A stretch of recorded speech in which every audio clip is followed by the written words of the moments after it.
Hello again YouTube, this is Jonas Welsh, otherwise known as At11 on City of Heroes on the Union server, and I'm going to continue looking at some of my villain characters in City Heroes, or City Villains as it's, if you want to obviously refer to that, probably a bit more appropriate if we're on the villain side.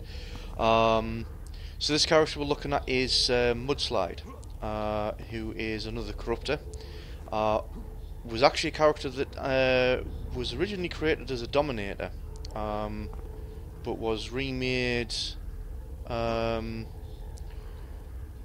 primarily because I couldn't get away with Dominators. Dominators were a bit similar to controllers in locking down enemies and whatnot, albeit they were a bit more offensive than defensive that controllers were. I had originally made the character as a Dominator that was stone. So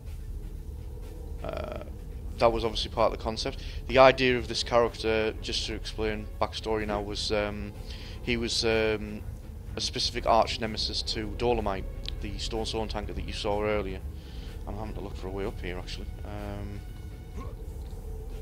I just used the cable. I'm sure there might be an elevator somewhere that I've completely missed, but wasn't really expecting a mission all the way up the top here, but there we go. It's a good job he's super jump anyway, his travel power.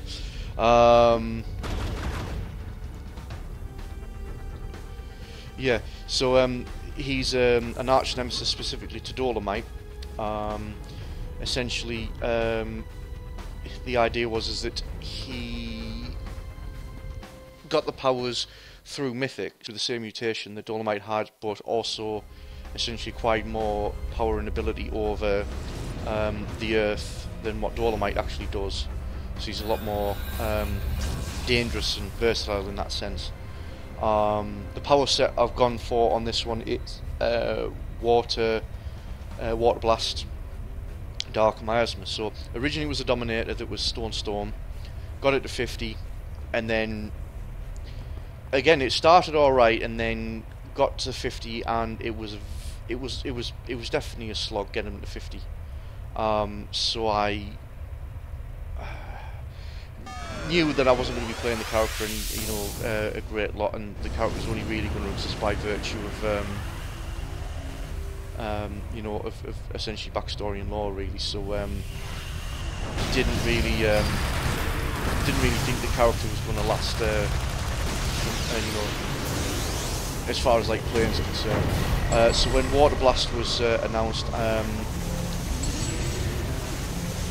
pretty much knew that I was going to recreate Mudslide and think, right, okay, well I'm going to recolour it as Muddy Water.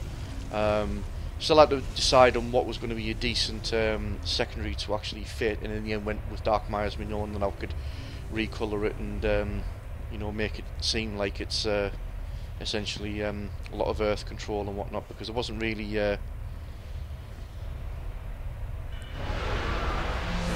much in the way of any other secondary sets that I could think of essentially that would actually work for that concept anyway. So yeah, Water Blast has only really just been out actually this year as well. Wasn't that long ago that it originally came out, so not a lot of people had actually had much of a chance to play with it before obviously the announcements come that the game's shut down actually. So I did manage to get it to 50. Did spend a lot of the summer going through the summer events with the character. So got a good chance to play with it then. It was a character that was probably better suited in teams, because I hadn't actually made a start. Again, it was planned that I would have an IO build and would probably go... I don't know whether I would actually go as far on the Incarnate system. I'm not really sure about that. Whether I would have done or not. Again, I might have just gone for the Alpha and then left it at that really. But I don't know. It was possible, but still,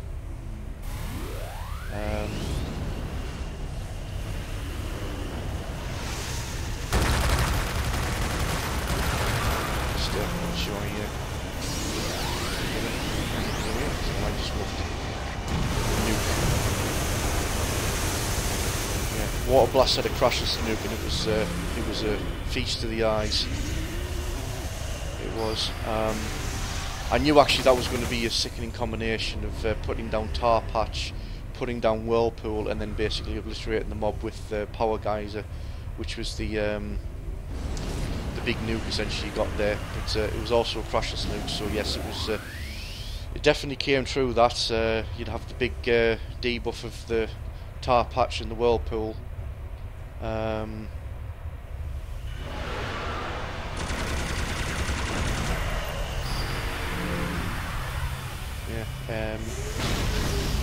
It would have wiped out the mob, especially, well, more so obviously if essentially you had something that was in the team that was causing the distraction. If I was on my own, I would probably get rinsed before I had a chance to do so.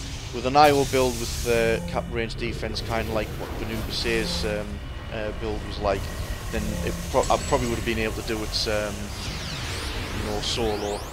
Obviously with the the defense to back us up, but again, another one I never really got a chance to actually do, and really, so never meant to be. Again, another character not likely to recreate. Again, I've made him a nemesis for Dolomite on Champions, but he's not playable. There isn't actually. I say it somewhat, but it only essentially is there in namesake. I don't think there's actually a decent set on Champions that'll actually cover the concept of the character, to be quite honest. But yeah, would have played him a lot more by virtue of getting the IO build done. But so there we go. So Water Blast seemed to be a pretty decent set actually. I think more so for defenders and corruptors. I think you didn't really get much of the effect with the blasters, because the blasters were already too damaging really. So I think Water Blast essentially was working on the principle of after effects as well.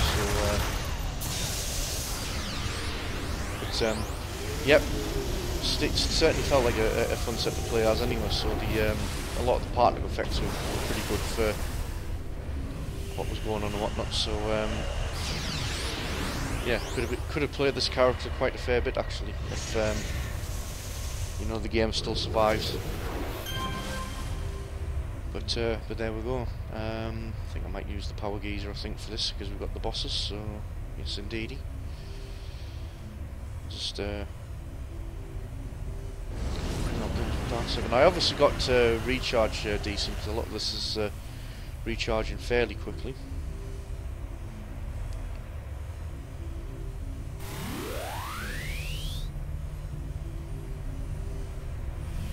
So make sure we're not going to get over anytime soon. Deep into the hell. Build up. Power Geyser.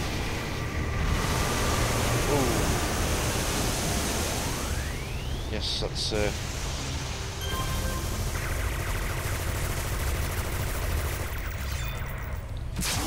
certainly put them in a position where they were not going to survive. So now Silent Blade's available to be dealt with. I don't think she's going to last long either.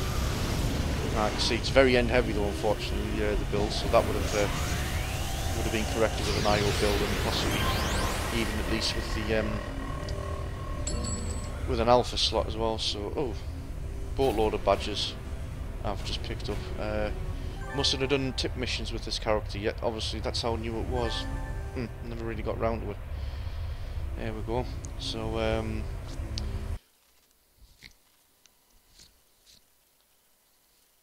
yeah, essentially that was it really. I can't really think of anything else more to add to this character. It was another one of the corruptors that I created as a result of actually getting into corruptors a bit more after Vanu. But barely really played, unfortunately, by virtue of the power set had only really come out early this year, and then all of a sudden the game's been shut down. So it's a shame. Pretty fun set, Water Blast it looked like. But there we go. So I'll leave it at that. So once again, this is Jonas Welsh. I'm going to sign off, and I'll catch you for another video soon.